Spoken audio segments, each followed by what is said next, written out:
O Diretório Estadual do PSB realiza solenidade essa tarde em Natal para a filiação de novos integrantes. Um dos convidados é o deputado federal pelo Rio de Janeiro, Marcelo Freixo, com quem eu converso a partir de agora. Boa tarde, deputado, seja bem-vindo. Boa tarde, Jorge. É um prazer imenso estar aqui com vocês. Como o PSB tem se organizado neste momento dentro do calendário eleitoral, oportunidade da janela partidária, novas filiações, e isso no Brasil inteiro o senhor está acompanhando de perto? Acompanhando de muito perto, eu vou disputar o governo do Rio de Janeiro, que é um desafio muito importante para o Rio e para o Brasil, né? Mas hoje o PSB tem o governo da Paraíba, tem o governo do Maranhão, tem o governo de Pernambuco, tem o governo do Espírito Santo e disputando outros governos importantes. Então o PSB vai consolidando uma força política nacional que eu acho que é bom para a democracia. Num período onde a gente tem que fortalecer a Constituição de 88, onde a gente vê a democracia sendo atacada, as instituições sendo atacadas.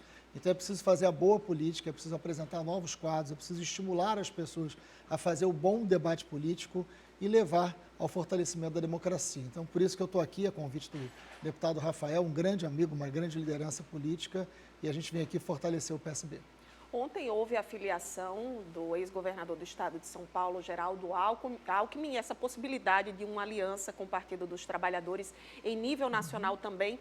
Como é que essa vai funcionar em termos estaduais? Porque você tem essa proximidade, até a possibilidade de indicação de vice na chapa do ex-presidente Lula. Isso. E como é que isso vai se comportar com as diferenças estaduais entre PSB e Partido dos Trabalhadores? Não, isso está muito consolidado. Eu acho que a filiação do Alckmin ontem foi um sucesso.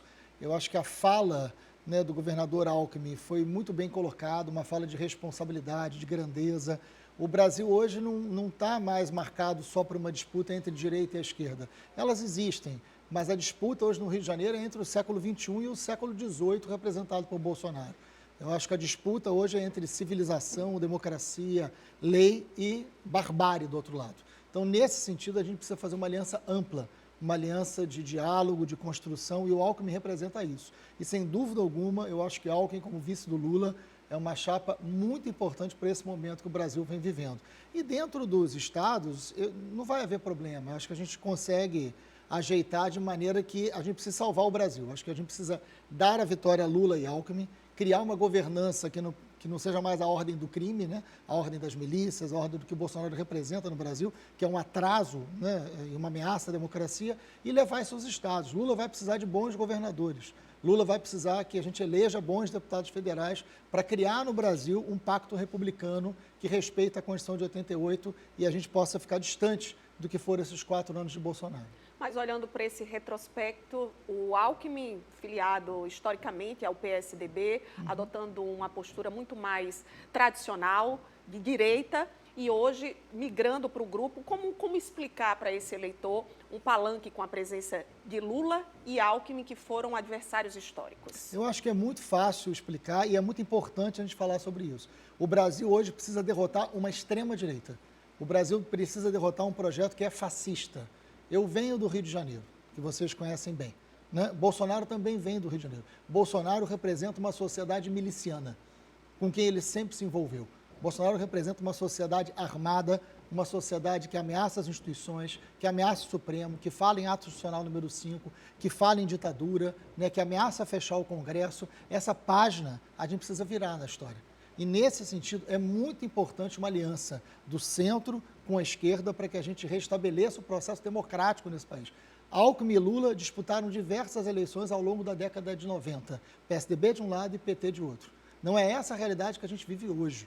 Jorge, o que a gente vive hoje é um grupo de criminosos governando o Brasil. E isso precisa ser detido. A gente precisa, na eleição, no processo democrático, garantir que a gente traga uma vitória que respeite as instituições, a democracia e a Constituição de 88. A eleição de 22 vai ser um plebiscito da Constituição de 88, se ela vai continuar existindo ou não. A vitória de Bolsonaro é o fim da Constituição de 88. Então a gente tem que ter uma capacidade de maturidade e de diálogo além do que a gente teve até hoje. Por isso que a chapa Lula e Alckmin, no meu entendimento, ela é muito pertinente e importante para o Brasil.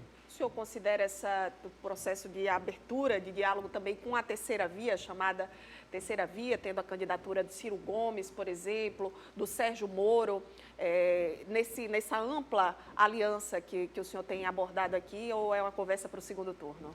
Não, eu acho que a eleição tem 2 turnos, eu tenho muito respeito pelo Ciro Gomes, O Ciro é uma pessoa preparada, o Ciro é uma pessoa muito qualificada, já contribuiu demais com a democracia brasileira, mas eu acho que a eleição de hoje está polarizada e quem pode derrotar o fascismo no Brasil é Luiz Inácio Lula da Silva. Mas o Ciro é muito bem-vindo a esse debate, no meu entendimento. Eu tenho uma relação pessoal que é a melhor possível com o Ciro e meu respeito por ele é muito grande. Mas quem pode dar a vitória a um projeto democrático no Brasil hoje é Luiz Inácio Lula da Silva. Em relação ao Moro, eu prefiro até não comentar, mas em relação ao Ciro, é muito bem-vindo a um projeto de democracia. O senhor é pré-candidato ao governo do Rio de Janeiro, como colocou aqui desde o início da entrevista. Como está posicionada essa candidatura, o arco de alianças? Há uma união dos partidos de esquerda já em torno do seu nome? Sim, Jorge, a gente conseguiu hoje uma aliança, uma frente de esquerda que nunca aconteceu no Rio de Janeiro. Então, é a primeira vez que a gente consegue uma grande aliança de todos os partidos da esquerda, são 6 partidos caminhando juntos. A gente está em primeiro lugar nas pesquisas hoje, eu junto com Lula, porque o governador do Rio é uma pessoa muito ligada ao Bolsonaro, então será uma eleição também muito polarizada, mas é muito importante também dialogar com o centro. Então, empresários, comerciantes, setores que são mais liberais da sociedade, não necessariamente dentro de partidos políticos, também nos apoiam. E isso é importante. A gente quer um grande pacto para reerguer o Rio de Janeiro, o Rio voltar a sonhar, a ser feliz, garantir futuro e enfrentar os problemas grandes que a gente tem lá. Agora, trazendo a entrevista, a discussão para o assunto, a pauta do dia no âmbito administrativo e também político brasileiro, a questão dos combustíveis, da alta, Sim. Isso impacta muito na inflação, na vida dos consumidores brasileiros. Estamos caminhando por via do Congresso, da aprovação do projeto de lei do ICMS para ter uma melhoria desse quadro? Olha, sem dúvida alguma, o próprio senador Jean Paul, que é daqui, um grande amigo, foi uma pessoa muito importante nesse debate e nesse encaminhamento dentro do Senado. Eu acho que é uma contribuição que o Congresso Nacional dá a isso.